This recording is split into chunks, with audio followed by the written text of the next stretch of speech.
Acta Bioética, Organización Mundial de la Salud, Bioética y el Islam, un ensayo de Rodrigo Carmi Bolton. Introducción. La pregunta sobre la antropotecnia supone rastrear algunas discusiones teológicas fundamentales, porque en el mundo medieval la teología estuvo lejos de ser una disciplina como cualquier otra.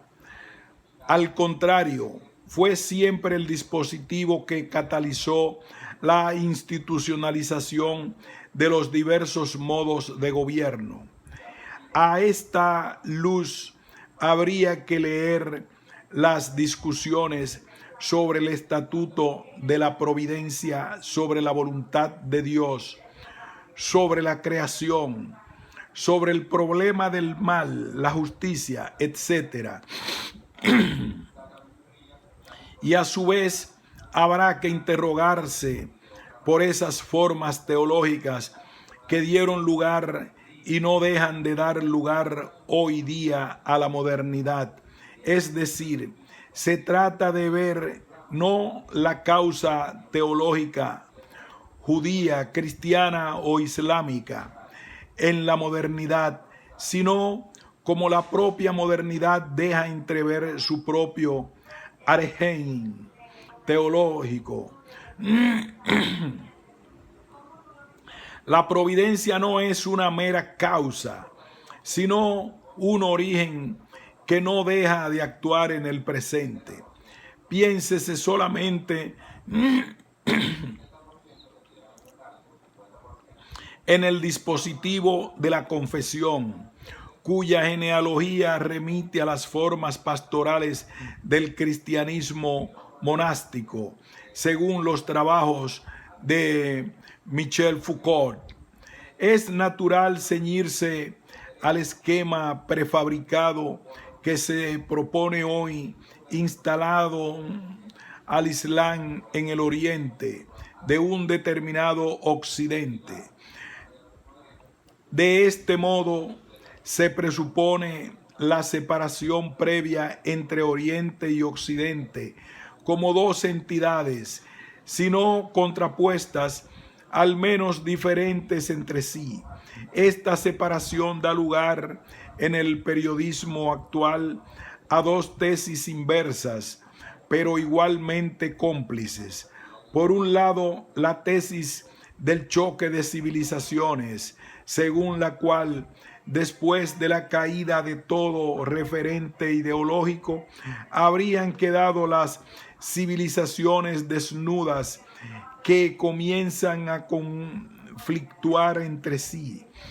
Por otro, la tesis del diálogo de civilizaciones, según la cual es necesario aunar las diferentes civilizaciones en una misma mesa de diálogo para facilitar su mutua comprensión.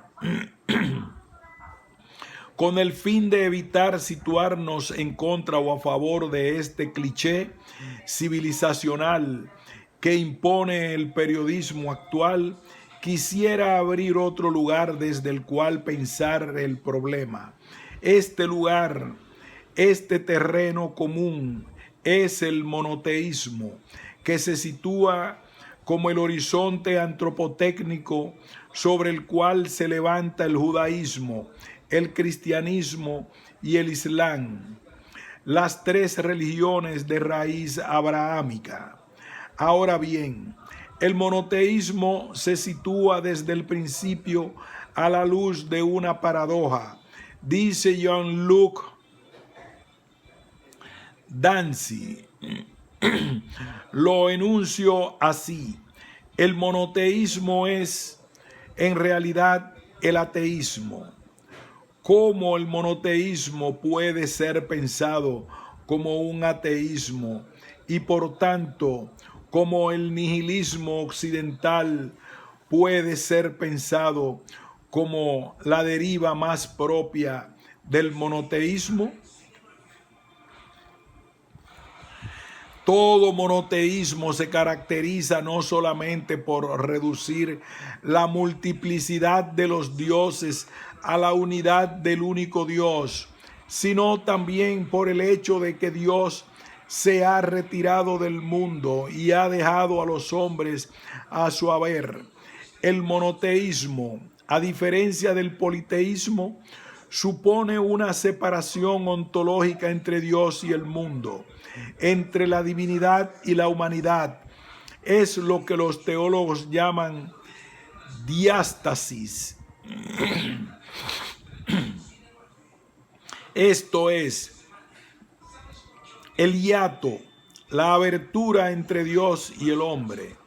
A esta luz, el monoteísmo implica en su propia consistencia un movimiento paradojal.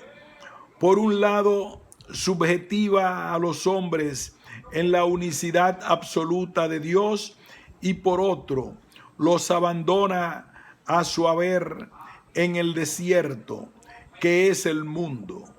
Dios abandona a los hombres y los insta a apropiarse del mundo. Este último es el elemento ateológico que lleva todo monoteísmo, del cual las tres derivas, la judía, la islámica y la cristiana, se habrían hecho cargo de modos diferentes. Así, el monoteísmo es, en una perspectiva histórico-filosófica, el ateísmo, y por ello la estructura de Occidente, el nudo antropotécnico desde el cual provenimos. Veamos a continuación algunas cuestiones de orden general para que desde aquí acercarnos al problema de la vida en el Islam. El Islam, como restitución del monoteísmo, en árabe, Islam significa sometimiento y muslim, el que se somete. Ese sometimiento a Dios es para el Islam lo decisivo. El sometimiento a la abertura de Dios que tensiona, que abisma, que conmueve.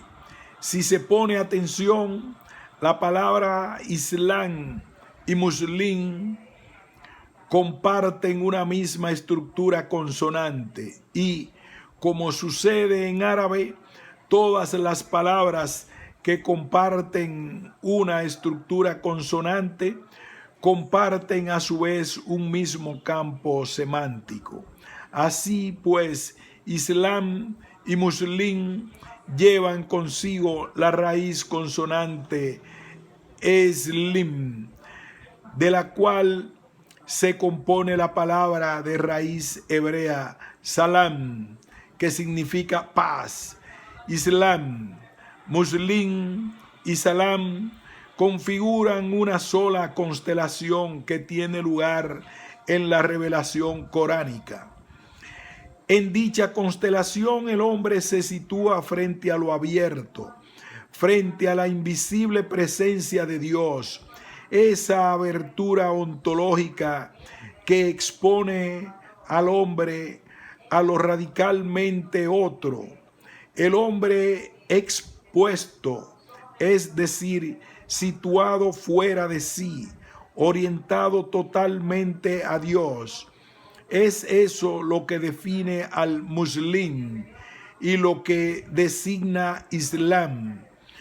Solo hay paz, salam, en la medida en que el muslim tiene una fe chahada en Dios, es decir, en la medida en que éste se define por su ser totalmente expuesto. La abertura es un elemento constitutivo del Islam, tanto así que la primera sura del Corán es llamada Al-Fatiha, que significa la que abre al hombre a la palabra de Dios.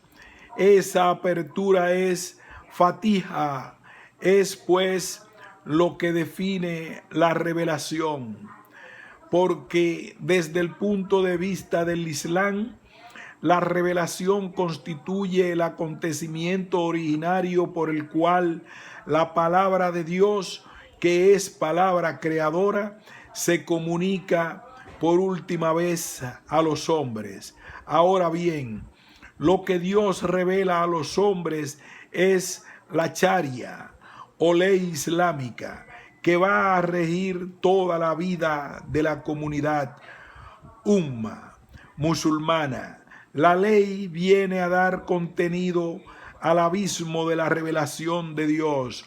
Por ello, la invisibilidad de Dios se visibiliza en la forma de la ley islámica que Dios da a los hombres, pero este hacerse visible no tiene la forma de la encarnación cristiana, porque para los musulmanes la revelación de la Sharia o ley islámica es al mismo tiempo un acto de presencia y de ausencia de Dios, manteniéndose en una trascendencia absoluta, jamás entra en la historia de los hombres, ya que nunca se convierte en la historia misma de los hombres. Para el Islam, de hecho, esta no existe como un proceso universal que avanza en una línea determinada, porque la historia, tal como aparece en las filosofías de la historia decimonónicas, no es otra cosa que la figura secularizada de la encarnación de Dios en la tierra. Para el Islam, el cambio, la historia es la historia de la revelación que va desde Adán hasta Mahoma, o inclusive, como en el caso de los chiitas, más allá, inaugurando diferentes ciclos proféticos. La revelación islámica tiene lugar solo donde Dios se retira de aquello que Él mismo ha revelado, solo donde Dios mantiene su trascendencia absoluta respecto del mundo. Para el Islam, la revelación no acontece como en el cristianismo, en la forma de un hijo de Dios, un encarnado, sino en la forma de un enviado, Rasul. Para el Islam existen profetas, Nabí, y enviados, Rasul.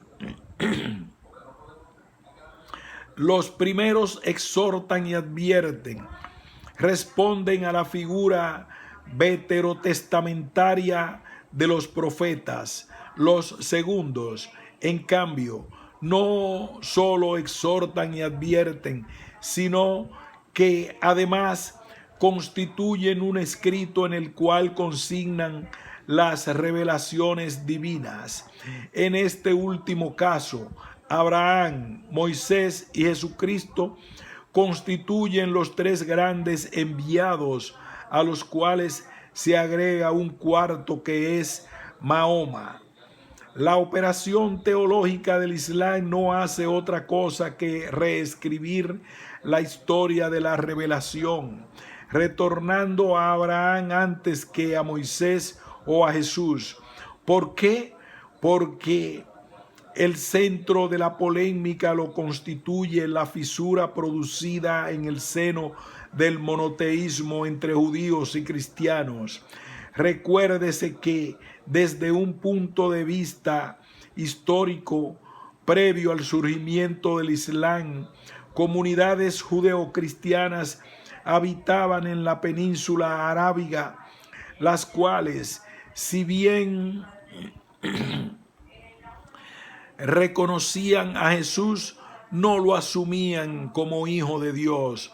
Asimismo, desde los primeros concilios de la iglesia cristiana se produce un frecuente exilio de los docetas, los arrianos y otros, quienes, acusados de subsumir la figura del Hijo en la del Padre, llegaron bajo el cargo de herejía. Por ello, la polémica del Islam se dirige contra judíos y cristianos, pero no porque estos sean infieles, sino porque, siendo de la misma raíz abrahámica, han cerrado el camino. Los primeros porque no reconocieron a Jesús como profeta, y los segundos porque derivaron en una teología trinitaria, perdiendo así la unicidad de Alá. El Corán dice sobre los judíos: dimos a Moisés la escritura y mandamos enviados después de él. Dimos a Jesús, hijo de María, las pruebas claras y le fortalecimos con el Espíritu Santo. Es que teníais que mostrarnos altivos siempre que venía a vosotros un enviado con algo que no deseabais. A unos les desmentiste, a otros les disteis muerte. El Corán condena a los judíos por la incredulidad que éstos mostraron respecto a los enviados de Dios, ya sea con Moisés, que desmintieron, o Jesús, que le condenaron a muerte.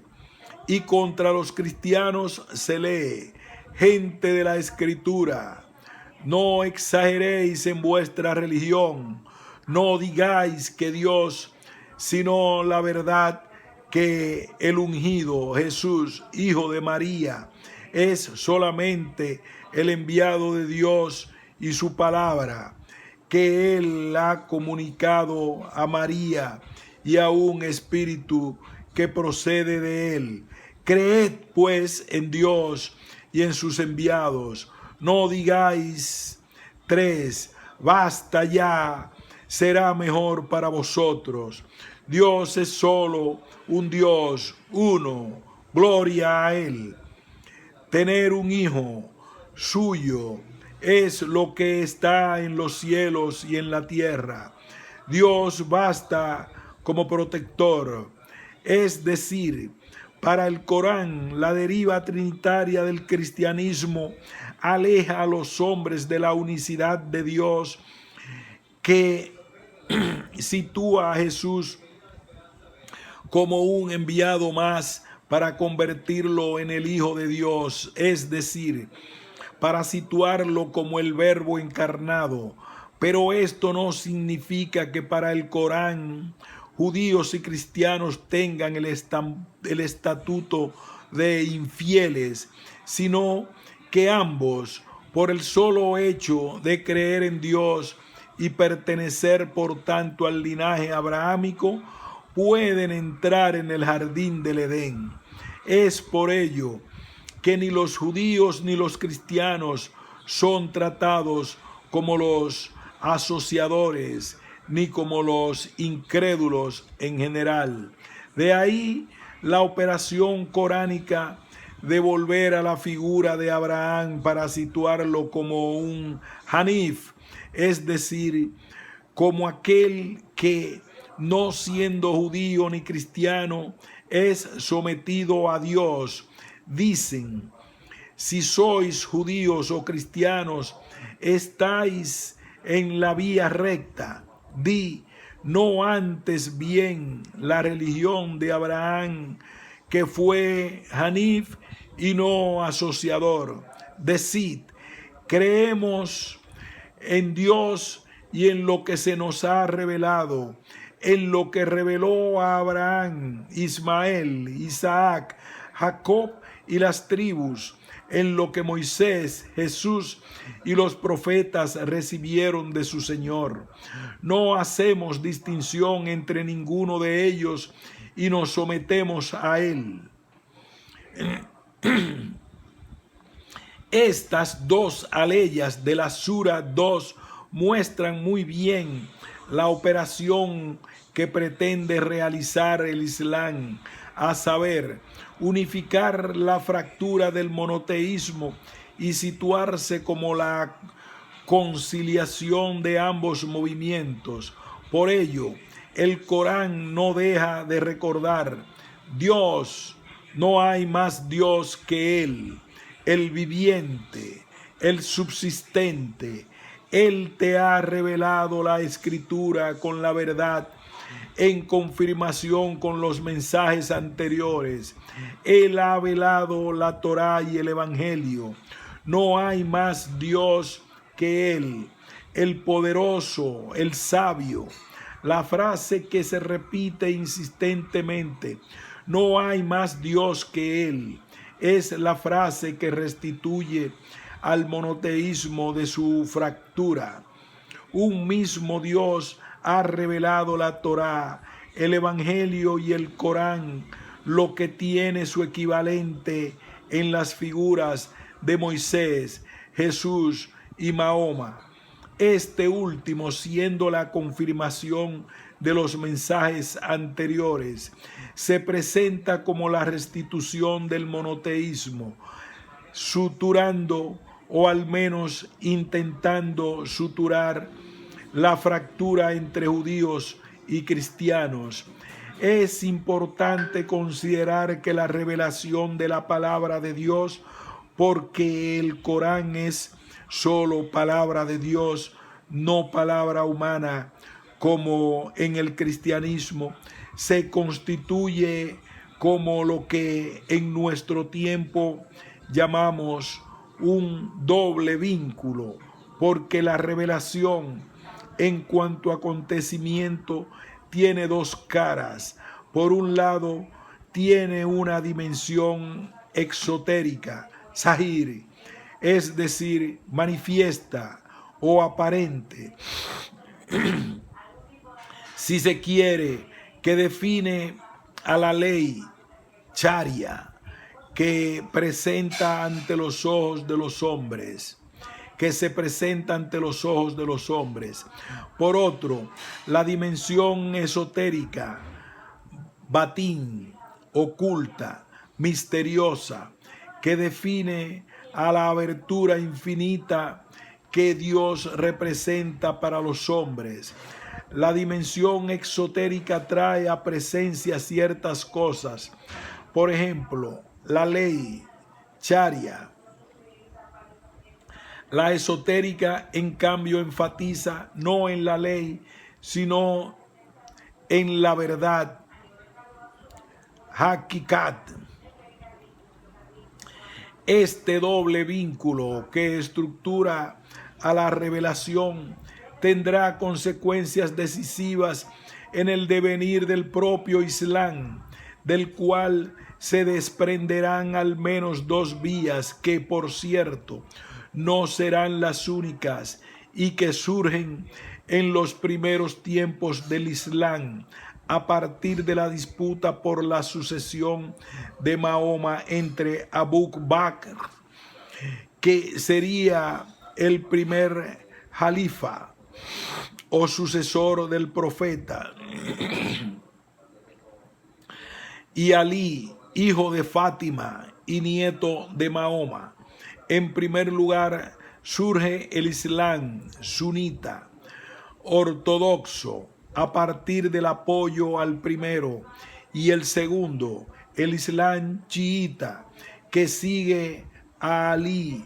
De ahí su nombre, chiitas, que significa seguidores o partisanos.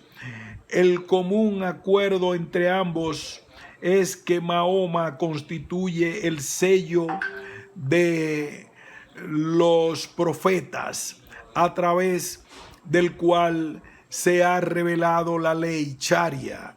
Sin embargo, si para los sunitas todo el ciclo profético termina en Mahoma, con la consecuencia de que la fe se identifica al cumplimiento de la ley, para los chiitas, en cambio, Mahoma constituye la última revelación de carácter exotérico, pero el inicio al ciclo esotérico de la profecía. El personaje decisivo ya no es el profeta, como para los sunís, sino el imán, guía espiritual. De esta manera, para los chiitas, la fe no se identifica con la ley, sino con la dimensión esotérica que espera al último imán, al Mahdi. Esto es importante porque si el efecto de identificar la fe con la ley es la legitimación de toda autoridad y la institucionalización del Islam sunita como una religión de Estado, entonces el Islam chiita no clausuró toda la historia de la revelación profética de Mahoma, sino que con ella reinició un nuevo ciclo profético que asume un elemento mesiánico decisivo, a saber, la espera del último imán. Según Henry Corbin, los elementos gnósticos y mesiánicos presentes en el cristianismo primitivo y que una vez instituida la iglesia fueron reprimidos, vuelven a aparecer en el seno del Islam y en particular en el Islam chiita, que instituye una ética de la resurrección a través de la gnosis, conocimiento salvífico de las almas, denominado Ta'wil, lejos de restituir el monoteísmo entre el judaísmo y el cristianismo. El devenir del Islam no hizo sino profundizar en su fractura, extendiendo el éxodo de los hombres, por un lado en el Islam sunita, que se centra en la ley, y por otro en el Islam chiita, que se centra en lo porvenir, la figura del último imán, hasta el punto de poder abrogar la ley.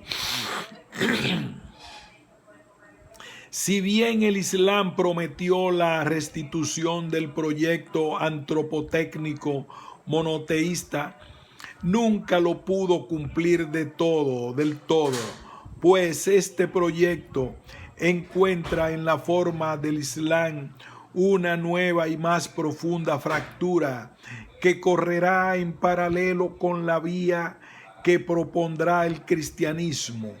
Bástenos por ahora dar un panorama general del Islam, de sus polémicas externas, judaísmo y cristianismo, y de sus polémicas internas, Sunna, Shia, para a continuación centrarnos en el problema de la creación y la resurrección de la vida.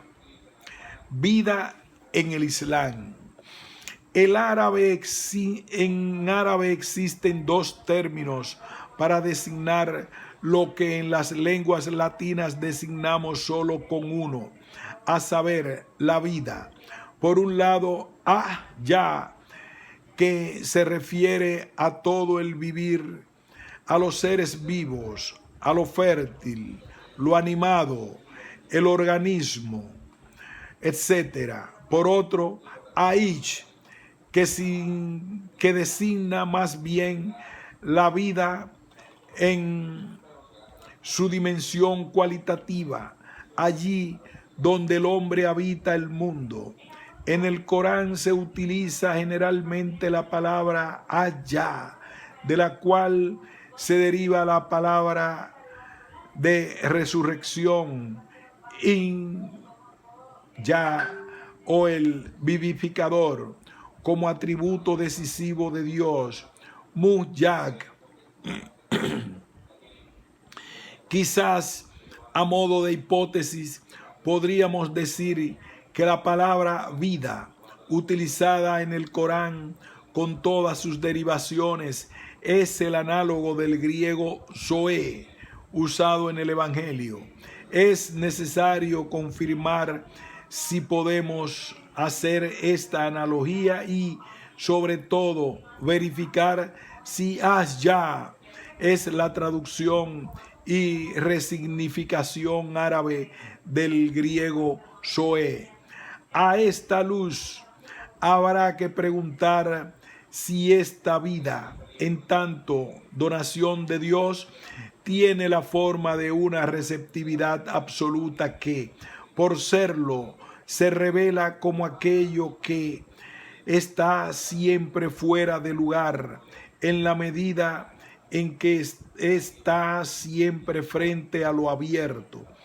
Es posible que ese fuera de lugar radical que constituye a lo viviente salga a la luz en los elementos mesiánicos del Islam chiita, el cual en su espera desactiva la dimensión exotérica de la ley, restitución del proyecto antropotécnico del monoteísmo, pero a la vez ruptura incesante en su propio interior de ese elemento abierto que el monoteísmo inaugura en la antropotecnia de los hombres. No obstante, el Islam captura a la vida humana en la forma de la ley. Esta última nunca puede suturar la totalidad del espacio de lo viviente. En esa medida, aunque el Islam se presenta como la restitución del monoteísmo, no constituye sino parte de su deriva desintegradora, cuya vía alternativa se habría desplegado paralelamente con el cristianismo. La teozoología contemporánea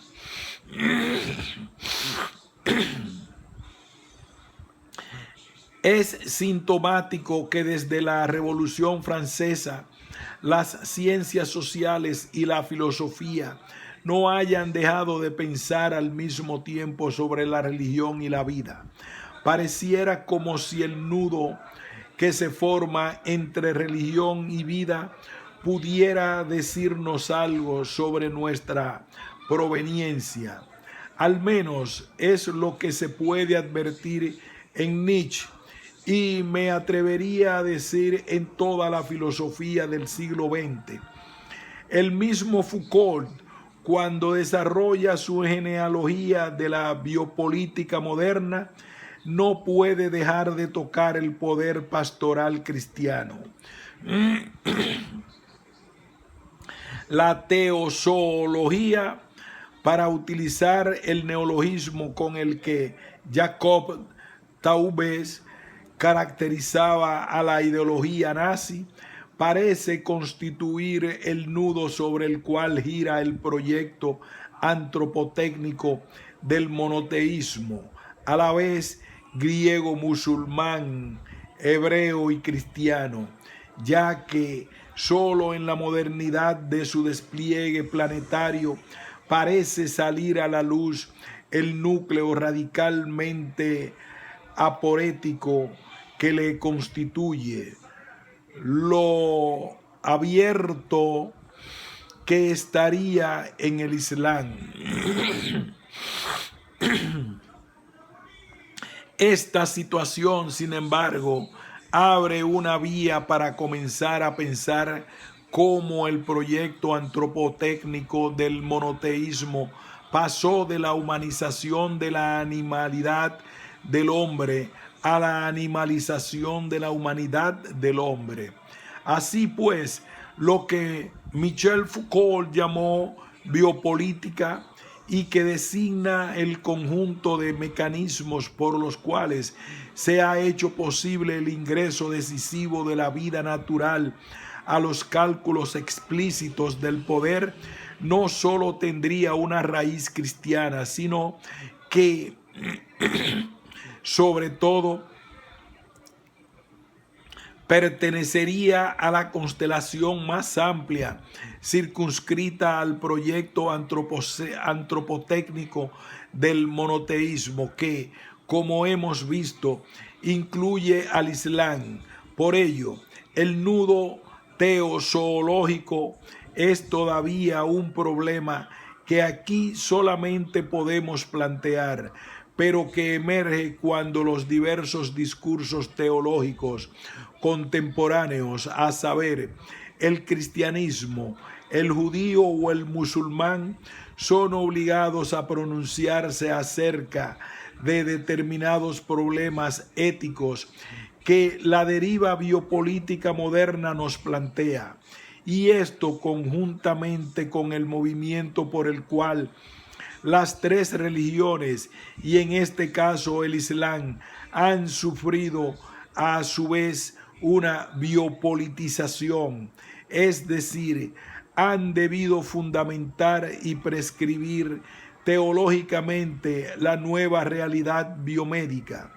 Este proceso es extraño porque sí es cierto que el poder se debe a una matriz antropotécnica sostenida en parte por el monoteísmo.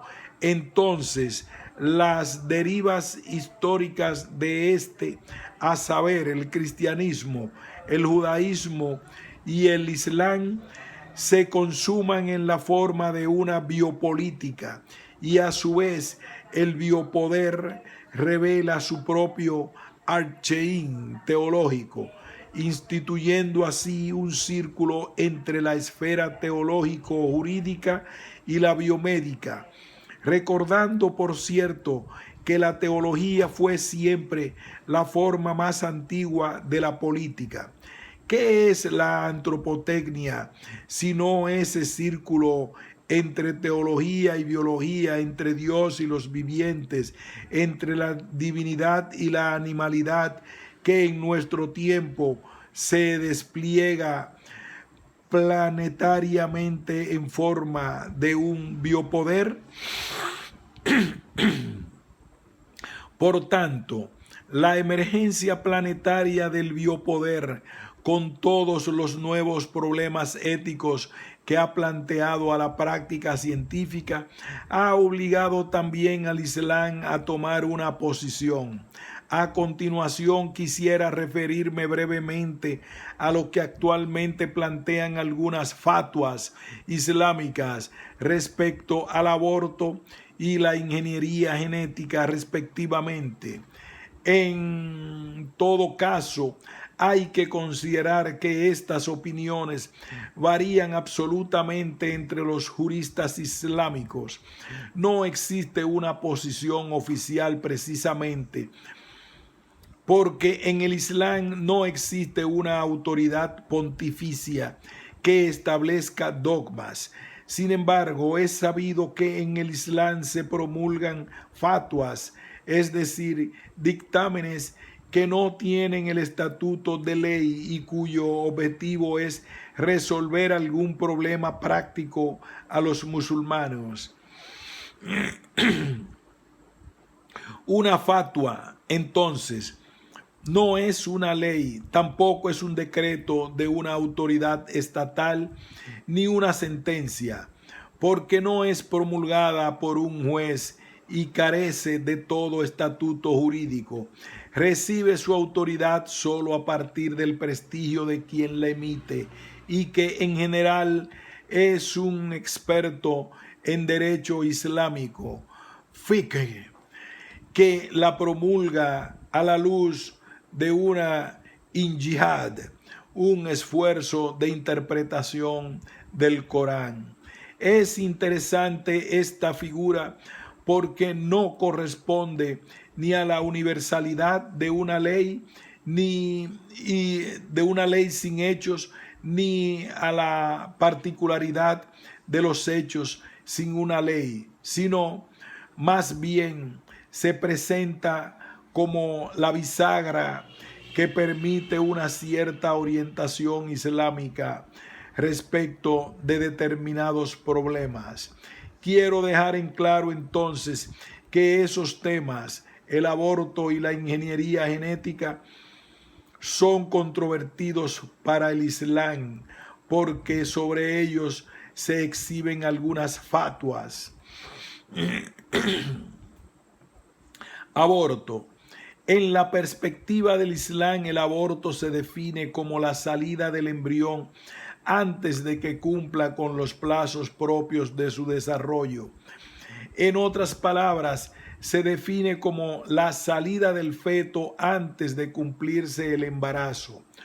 Pero este aborto puede producirse antes o después de que se le insufle el espíritu al feto. Si sucede antes, dicen los musulmanes, el aborto está permitido. Si sucede después, constituye entonces un ilícito en relación con la charia. Dice la Sura 17:33, no matéis a nadie que Dios haya prohibido, sino con justo motivo. Si se mata a alguien sin razón, damos autoridad a su pariente próximo, pero que éste no se exceda en la venganza. Se le auxiliará. Todo el problema reside en indicar cuándo dicho espíritu inviste al feto, pero ello, sin embargo, algunos juristas consideran un criterio teozoológico. Si el aborto se provoca antes de los 40 días de fecundación, entonces es lícito. Si por el contrario se produce después de esos 40 días, es ilícito. Estos 40 días determinan biológicamente la aparición de los primeros rasgos humanos en el feto. Así, teológicamente considerado, el espíritu inviste al feto después de los 40 días, dándole características de un ser humano completo. Es interesante que para ciertos juristas musulmanes el aborto es permitido antes de los 40 días porque dice el argumento, extraer o interrumpir el embarazo antes de los 40 días es un coitus interruptus, no un aborto. Y según los juristas, el profeta habría permitido el coitus interruptus antes de esos 40 días. Ingeniería genética. En general, a la ingeniería genética se la evalúa respecto de sus fines. Por ejemplo, si ésta tiene por finalidad la prevención de las enfermedades, entonces el concilio del fiqh del Sheikh Abdul Qadir Salum. Es increíble el proceso de cristianización que ha sufrido el Islam. Se declara favorable al respecto, pero si la ingeniería genética produce efectos nocivos para el hombre, los animales o el medio ambiente, artículo 6, se vuelve inmediatamente ilícita. Por ello, algunas pautas promulgadas contemplan que las empresas de alimentos deben especificar los ingredientes que usan en sus productos. Asimismo, se prohíbe la utilización de la ingeniería genética para intervenir en los genes del hombre. Fin de este ensayo relacionado con la bioética y el Islam.